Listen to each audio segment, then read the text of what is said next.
Voilà, bonjour à tous. Bonjour, j'espère que vous allez bien. Donc nous sommes le lundi 8 juin et donc vous verrez ces vidéos mardi matin puisque le temps qu'elles chargent, etc.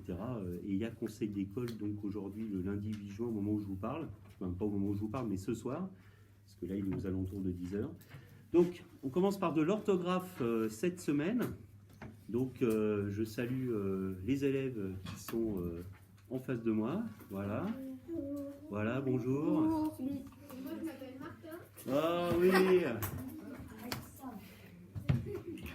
Voilà, vous avez reconnu des personnes et dont des nouveaux élèves qui n'étaient pas encore venus. D'ailleurs, j'en profite parce que c'est pas facile, hein, vous êtes 15 au maximum et pour le moment, il y a des élèves qui n'ont pas prévu de revenir du tout. Et bon, étant donné qu'après vous partez au collège, ça veut dire qu'on va plus se revoir. Donc c'est un peu spécial, j'avoue. Et voilà, mais ce sont vos parents qui décident hein, avec la situation. Il n'y a pas de problème. Voilà. On y va? Alors, on parle de l'adjectif qualificatif. On en a parlé en grammaire déjà. Et on va en parler maintenant purement orthographiquement, puisque l'adjectif s'accorde en genre et en nombre avec le nom qu'il qualifie. Nom féminin, adjectif féminin, féminin pluriel, adjectif accordé au féminin pluriel, etc., etc. Bien, je vais demander... Alors, cahier de leçons, bien sûr. On est à orthographe 165, donc je me félicite. Non, 23. 24 25 Qui dit mieux? 28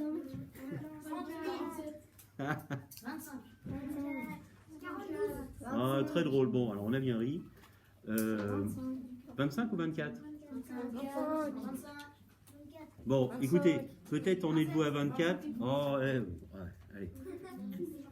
Bon, on va dire 24 ou 25. Ça dépend. Ça dépend si vous êtes dans une année bissextile ou pas, quoi. Voilà, d'accord. Bon, ça n'a rien à voir. Alors. Est-ce que quelqu'un voudrait bien lire? Par exemple, Louis qui est à côté de moi, on avait prévu ça, hein, c'est pas... Parce que Louis est à côté du micro, donc est-ce que tu peux commencer à lire et de temps en temps je t'interromps pour éventuellement dire des choses. Vas-y, je t'écoute. L'adjectif qualificatif s'accorde en genre et en nombre avec le nom qu'il qualifie. Exemple, doré comme les blés, long et bouclé, les cheveux d'Antonin lui donnent un air nordique. D'accord. On forme généralement le féminin d'un adjectif en ajoutant un E à l'adjectif masculin. D'accord, alors ça, de manière générale, vous vous souvenez, je vous l'ai dit tout au long de l'année, la marque du féminin, c'est le E en français. D'accord? Mais évidemment, il y a des cas particuliers, mais souvenez-vous quand même, de manière générale, ça se vérifie en français, que ce soit pour le nom et donc pour l'adjectif, on va chercher le E hein, du féminin, bien sûr. Tu peux continuer si tu veux. On forme son pluriel en ajoutant un S au singulier. Exemple, un parfum délicat, des parfums délicats. Une odeur délicate, des odeurs délicates, ES. Exemple, il existe cependant de nombreux cas particuliers, par exemple. Alors, on ne va pas tous les détailler, d'accord? Vous allez les copier donc, dans le cahier de leçon. Il s'agit de copier toute cette leçon, bien sûr, hein, y compris le tableau, tout ce qui est dans l'encart vert. Voilà. On lit la suite, par contre, s'il te plaît, Louis. Quand l'adjectif qualificatif qualifie plusieurs noms de genre différents, il s'accorde au masculin pluriel. Exemple, une chemise et un pantalon noir. Alors attendez. Là, on est dans l'acception classique de la grammaire. Vous vous souvenez, les enfants? Aujourd'hui, il y a ce qu'on appelle l'écriture inclusive qui permet de faire... Alors là, un pantalon... là, parce que ce qu'on dit finalement, c'est que le masculin l'emporte. Hein, c'est clair? Une chemise, c'est féminin, et un pantalon noir. Alors, j'ai déjà expliqué ça, mais je ne sais pas si vous savez, les enfants qui sont ici et vous, chez vous, il y a longtemps eu en grammaire l'accord de proximité. En clair, regardez, écoutez-moi, regardez-moi. 2 secondes, regardez-moi. Il y a une époque, jusqu'au Moyen-Âge, fin du Moyen-Âge même, quand le français commence à devenir la langue un petit peu telle qu'elle ressemble, telle que vous la connaissez, on fait l'accord de proximité, c'est-à-dire, je vais accorder l'adjectif. Si je dis par exemple, dans la classe, les garçons et les filles sont beaux, en masculin l'emporte, je ne me pose même pas la question. Mais si on finit par fille, on va accorder avec le plus proche. En clair, les garçons et les filles sont belles. Mais si je commence par les filles et les garçons sont beaux. C'est l'accord de proximité. Comme j'ai fini par les filles, j'accorde beau, belle avec fille. D'accord? Et voilà. Il y avait aussi l'accord de majorité. Alors, vous savez, ici, moi, je suis bien placé, étant donné qu'on n'est que 2 maîtres et il y a 14 maîtresses. Et pourtant, quand on rentre dans la salle et quand on parle du conseil, on dit toujours le conseil des maîtres. Alors que c'est pas rationnel, on devrait dire le conseil des maîtresses. Mais l'écriture inclusive permet ça aujourd'hui, c'est-à-dire, on peut la pratiquer, même si l'Académie française ne l'a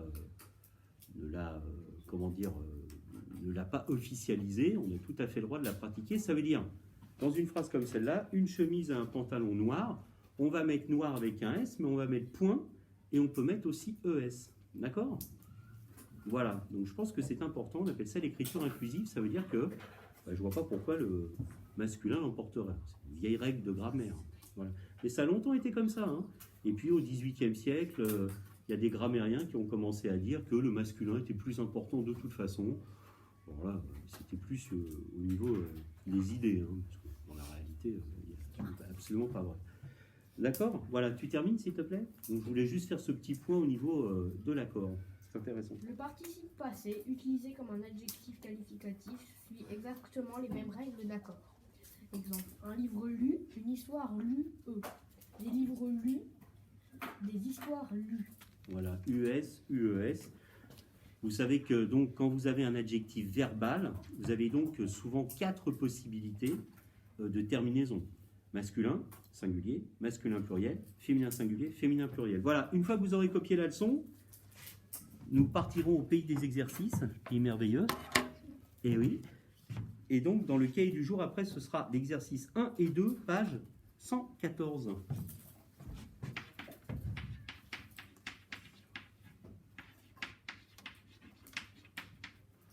114, pas 14. Je vous lis les énoncés pendant que vos camarades sont en train de copier la leçon. Alors, vous n'hésitez pas à mettre sur pause, hein, bien sûr. Alors, je vous lis l'énoncé. Recopier complète les groupes du nom avec l'adjectif donné. Donc, il s'agit de faire l'accord, hein, tout simplement. Alors, c'est le même adjectif, mais il va falloir l'accorder en fonction du nom. Par exemple, alors tiens, est-ce qu'on peut faire juste le premier exemple ensemble, à voix haute ?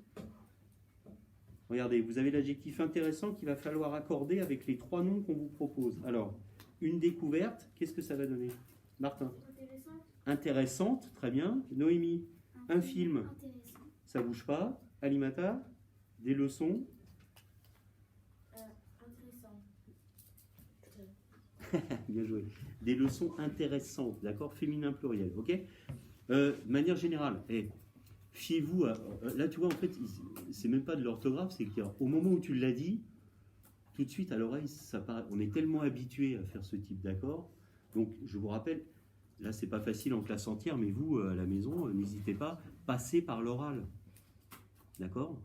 Et des leçons intéressantes, on se dit, ah, il y a un truc qui va pas, on est tellement habitué à des leçons intéressantes, ça marche. Ok ?